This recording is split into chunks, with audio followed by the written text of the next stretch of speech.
Vikram study classes में आप सभी का स्वागत है। आज हम सीखने वाले हैं मॉडल वर्ब्स माइट के सही यूज़ के बारे में। आप देखेंगे कि जितने भी एग्ज़ाम होते हैं, जितने भी प्रीवियस ईयर में एग्ज़ाम हुए हैं, definitely may, might, can, could models से क्वेश्चन बनते ही बनते हैं। तो यह इस तरह से यह टॉपिक हमारे लिए बेहद ही इम्पॉर्टेंट है। तो यह वीडियो यदि आप शुरू से लेकर लास्ट तक देख लेते हैं तो माइट का सही यूज़ सीख पाएंगे और जान पाएंगे कि माइट का एक्चुअल में यूज़ कहाँ पर किया जाता है। तो चलिए स्टार्ट करते हैं और सीखते हैं कि माइट का यूज़ कहाँ पर किया जाता है। तो यूज़ ऑफ माइट के बारे में सीखने वाले हैं। सबसे पहला यूज़ है माइट का, सबसे पहला यूज़ है किसी भी चीज़ की पॉसिबिलिटी बताने के लिए माइट का यूज होता है। लेकिन कैसी पॉसिबिलिटी होनी चाहिए? माइट की लेस पॉसिबिलिटी। कैसी पॉसिबिलिटी की बात करेंगे? जब भी हम किसी लेस पॉसिबिलिटी के बारे में बताएंगे, मतलब संभावना तो हो। पॉसिबिलिटी का मतलब क्या होता है? किसी चीज़ की संभावना होना, किसी चीज़ की संभावना होना। लेकिन जब किसी चीज़ की बहुत कम संभावना होगी, लेस का मतलब होता है कम संभावना, बहुत कम संभावना होगी। मतलब जब ज़्यादा संभावना होगी तो उसके लिए हम किसका यूज कर सकते हैं? या तो मे का यूज या तो कैन का यूज कर सकते हैं। किसका यूज? मे का यूज या तो कैन का यूज कर सकते हैं। और यदि आप इसको सीखना चाहते हैं तो मेरे प्लेलिस्ट में जाकर अच्छे से सीख सकते हैं कि मे का यूज कहाँ पर करते हैं, कैन का यूज कहाँ पर करते हैं।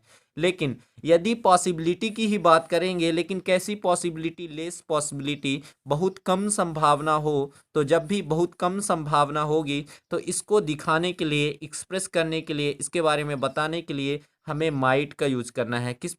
किस मॉडल वर्ब्स का यूज करना है? माइट का यूज करना है। कब? जब बहुत कम संभावना हो। चलिए इसे एग्जाम्पल की सहायता से समझते हैं। जैसे हमने बोला कि शायद वह आ सकता है। हमने क्या बोला? शायद वह आ सकता है। तो सबसे पहले वह, ये हुआ सब्जेक्ट, क्योंकि आएगा कौन? वही तो आएगा, तो वह हुआ सब्जेक्ट। ही मीन्स वह, और मेल है तो ही, मेल के लिए ही। और पॉसिबिलिटी, सकता है, इस सेंस में कम पॉसिबिलिटी को दिखाने के लिए किसका यूज करेंगे? माइट का यूज करेंगे। किसका यूज करेंगे? माइट का यूज करेंगे। और बहुत कम पॉसिबिलिटी है, ही माइट कम, आने को बोलते हैं वर्ब का कम। तो माइट के बाद हमेशा वर्ब का फर्स्ट फॉर्म यूज करना है। कौन सा फॉर्म? वर्ब का फर्स्ट फॉर्म यूज करना है। तो सबसे पहले सब्जेक्ट यूज करेंगे, सब्जेक्ट के बाद सकता है, और इस सेंस में कम पॉसिबिलिटी दिखाने के लिए, बहुत ही कम संभावना दिखाने के लिए माइट का यूज करेंगे। और माइट के तुरंत बाद हमेशा वर्ब का फर्स्ट फॉर्म यूज करेंगे। तो ही माइट कम, ठीक है, वह आ सकता है, शायद वह आ सकता है, बहुत कम संभावना है आने की। अब जैसे हमने बोला शायद आज वर्षा हो सकती है, मतलब वर्षा होने की संभावना जो है आज बहुत कम है।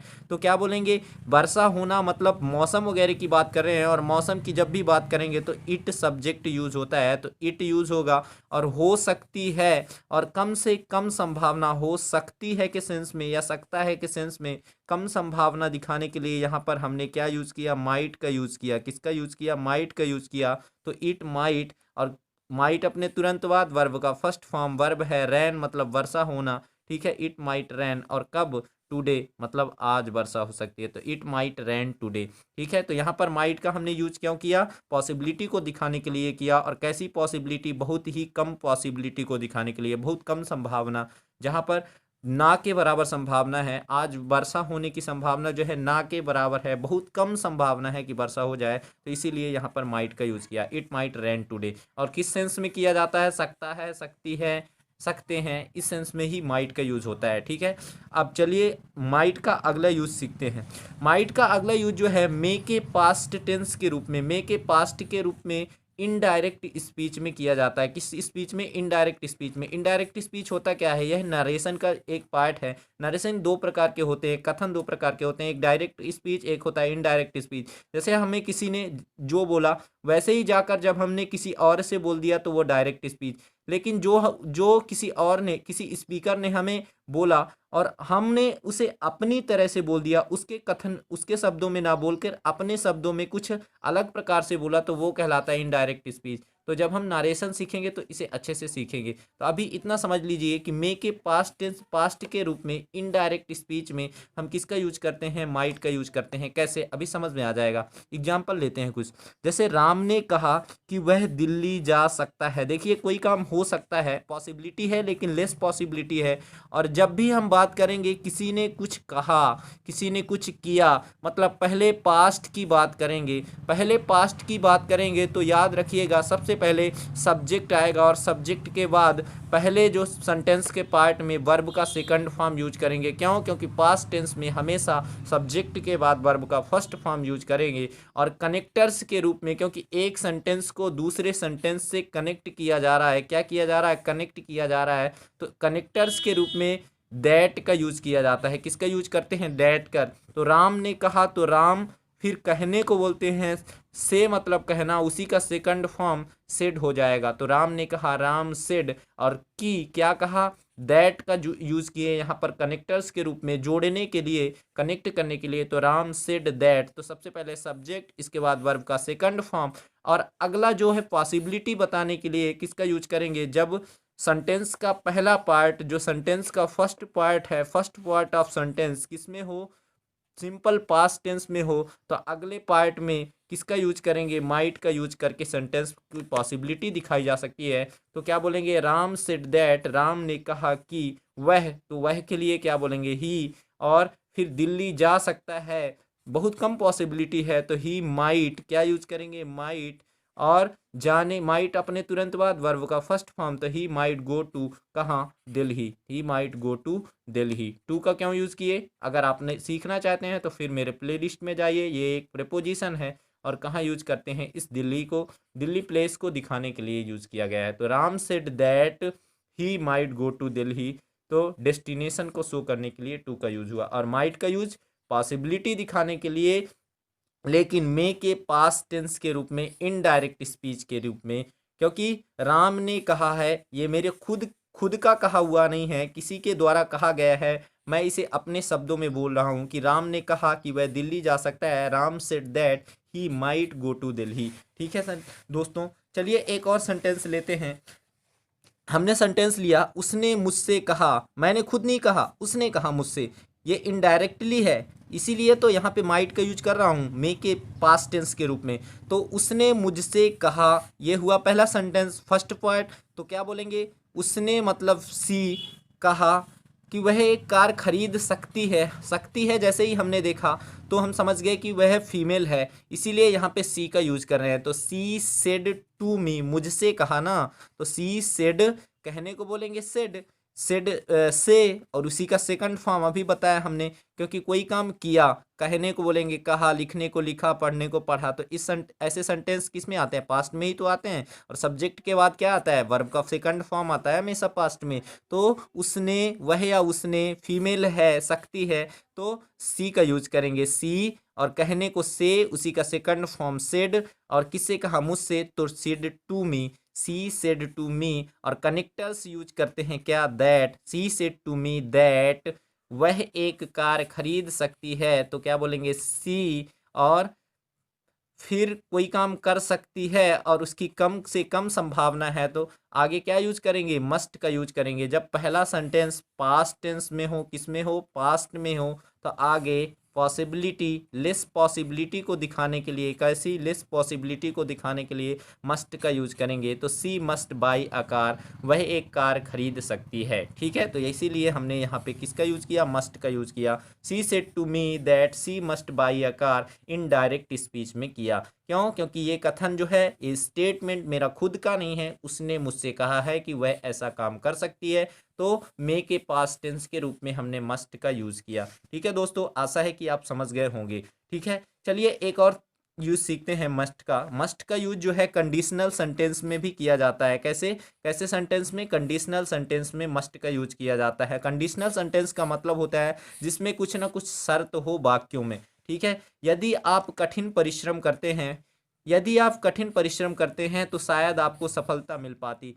कहा गया है कि यदि आप कठिन परिश्रम करोगे, यदि आप कठिन परिश्रम करते, आप सफल नहीं हो पाए, लेकिन यदि आप कठिन परिश्रम किए होते तो शायद आपको सफलता मिल पाती या शायद आपको सफलता मिल जाती। कब? जब आप कठिन परिश्रम करते तब। ठीक है, ये कंडीशन रख दिया गया है कि यदि आप कठिन परिश्रम करते तो शायद आपको सफलता मिल पाती। पॉसिबिलिटी थी, कैन, कोई काम हो पाता, पॉसिबिलिटी के सेंस में माइट का यूज होगा, लेकिन कंडीशन भी तो है, इसीलिए कंडीशनल सेंटेंस। तो यदि आप, तो जब भी कंडीशनल सेंटेंस होता है उसमें हमें इफ का यूज करना होता है, और इफ के साथ यदि सब्जेक्ट कैसा है, सेकंड पर्सन यू आए, तो याद रखिएगा यू के साथ हमेशा वर्ब का सेकंड फॉर्म आता है जब इफ को कंडीशनल सेंटेंस में यूज किया गया हो। कंडीशनल सेंटेंस इफ मतलब यदि, या अगर मतलब यदि। ठीक है, तो इफ यू वर्कड हार्ड, जब भी कंडीशनल सेंटेंस में इफ के साथ सब्जेक्ट के रूप में हमेशा सेकंड फॉर्म यू देखने को मिल जाए, तो यू के साथ हमेशा वर्ब का सेकंड फॉर्म यूज करना है। इफ यू वर्कड हार्ड, यदि आप कठिन परिश्रम करते। ठीक है, वर्क मतलब परिश्रम करना, कोई काम करने की बात करते हैं, करने को बोलते हैं वर्क, काम करना। ठीक है, उसी का सेकंड फॉर्म आया, तो इफ यू वर्कड, और कैसा परिश्रम करना है, कठिन, तो हार्ड। ठीक है, आगे यू माइट गेट सक्सेस। ठीक है, तो आपको सफलता मिल पाती। ठीक है, संभावना है किसी चीज़ की कि अगर आप परिश्रम करते तो जरूर आपको सफलता मिल पाती। तो आगे हम यू सब्जेक्ट के साथ क्या यूज करेंगे, दूसरे सेंटेंस में माइट के साथ वर्ब का फर्स्ट फॉर्म यूज करेंगे। लेकिन ठीक है, इधर जरूर याद रखना है कि इफ के साथ अगर यू आएगा सब्जेक्ट के रूप में तो हमेशा वर्ब का सेकंड फॉर्म ही यूज करना है। If you worked hard you might get success. ठीक है, मिलने को, मिलना या प्राप्त करने को बोलते हैं गेट, और कैसा, क्या मिलने की बात कर रहे हैं, सफलता, तो बोलते हैं सक्सेस। ठीक है, तो if you worked hard you might get success. ठीक है, ये बात याद रखनी है। ठीक है, तो इस तरह से दोस्तों हमने सीखा कि माइट का यूज कैसे करते हैं। ठीक है, कंडीशनल सेंटेंस में। अब चलिए कोई दूसरा सब्जेक्ट लेते हैं और यूज सीखते हैं। ठीक है, अगर उसने किताब पढ़ी होती, अभी तो हमने सब्जेक्ट यू लिया था, अब दूसरा सब्जेक्ट, अगर उसने किताब पढ़ी होती तो शायद उसे जवाब पता होता। अगर वह किताब पढ़ा होता तो उसे जवाब पता होता, अगर पढ़ा ही नहीं है तो कैसे जवाब पता होगा। ठीक है, तो देखिए सबसे पहले कंडीशनल सेंटेंस है तो सबसे पहले इफ ही आता है। क्या आएगा, इफ आएगा कंडीशनल सेंटेंस में। अब इफ के बाद सब्जेक्ट देखिए, वह या उसने पढ़ी होती, मतलब फीमेल की बात कर रहे हैं कि अगर उसने किताब पढ़ी होती तो शायद उसे जवाब पता होता। मान लीजिए फीमेल की बात कर रहे हैं तो सी का यूज कर लिया हमने। ठीक है, तो इफ सी, और याद रखिएगा जब इफ के साथ कोई अदर सब्जेक्ट आ जाए, कौन सा सब्जेक्ट, अदर सब्जेक्ट आ जाए यू के अलावा, अगर यू आता है तो वर्ब का सेकंड फॉर्म, लेकिन यू के अलावा कोई भी सब्जेक्ट आएगा तो सब्जेक्ट के बाद हमें हैड का यूज करना है, और हैड अपने तुरंत बाद हमेशा वर्ब का थर्ड फॉर्म लेता है। कौन कौन सी चीज, हैव, हैड, हैज, हैव और हैड। याद रखिएगा हैज, हैव और हैड, ये तीन ऐसे हेल्पिंग वर्ब हैं जो अपने तुरंत बाद हमेशा वर्ब का थर्ड फॉर्म मांगते हैं। कौन सा फॉर्म, थर्ड फॉर्म। तो इफ के साथ अगर कोई अदर सब्जेक्ट आएगा यू के अलावा, तो यू आता है तो वर्ब का सेकंड फॉर्म, लेकिन यू के अलावा कोई भी सब्जेक्ट आएगा तो अपने तुरंत बाद हैड लेगा, और हैड अपने तुरंत बाद वर्ब का थर्ड फॉर्म लेता है तो वर्ब का थर्ड फॉर्म। पढ़ने की बात कर रहे हैं तो red, red, red, third form हो जाएगा रेड। और क्या पढ़ने की बात कर रहे हैं, द बुक, तो read the book. If she had read the book she must.